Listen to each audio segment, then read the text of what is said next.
uh, protest that's going on over 100 tribes have gathered along the Cannonball River by the Standing Rock Sioux Reservation to resist the construction of a $3.8 billion North Dakota access pipeline.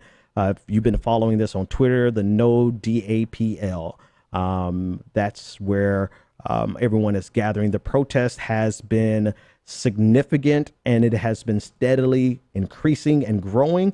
There have been some updates today in terms of the outcomes, but as well over the weekend, there was a confrontation with private contractors.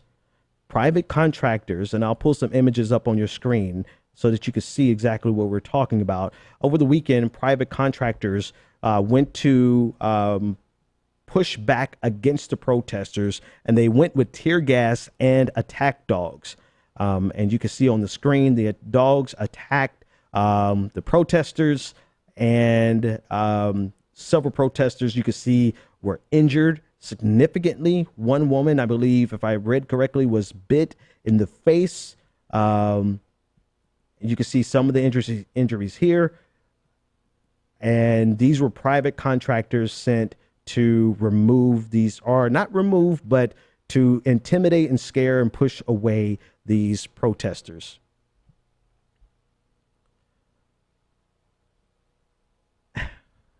So there's a lot of different things to talk about in regards to this. Number one, media is just now catching up with this.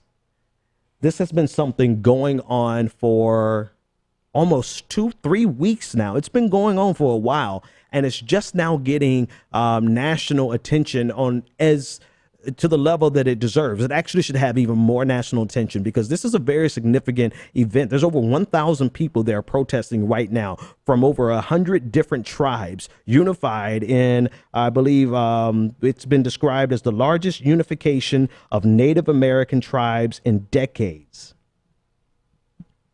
All to oppose a pipeline that threatens their sacred lands, some of their burial sites, and threatens their water supply in event of a leak, an oil spill, which is very likely when you consider the length of this pipeline. So it's not only a threat to the native and the indigenous people, it's a threat to everyone who lives within a water reach of this pipeline.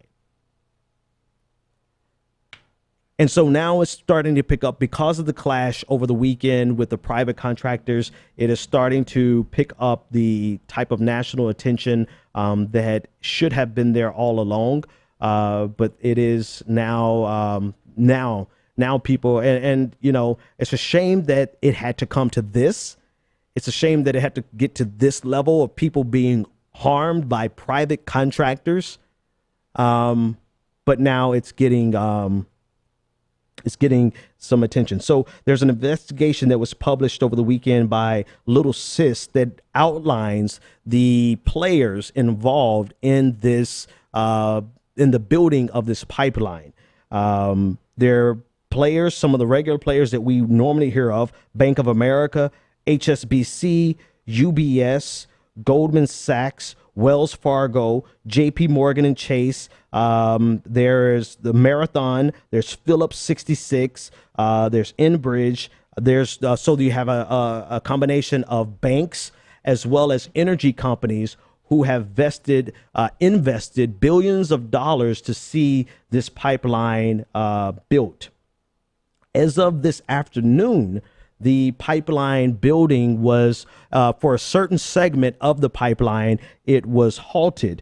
According to the most recent reports, a federal judge has granted the Standing Rock Sioux Tribe, has granted their request to temporarily stop work on some, but not all, of a portion of the $3.8 billion Dakota Access Pipeline.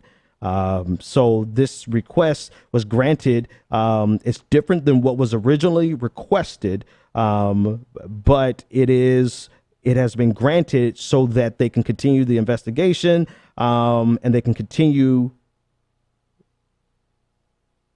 Yeah. Okay. Thank you. Somebody just texted me an update. Uh, okay, so yeah, so they're looking into the U.S. Army Corps of Engineers' lack of jurisdiction on that private land. So as of this afternoon, it has slowed down. A portion of the building of this pipeline has been stopped per a federal court.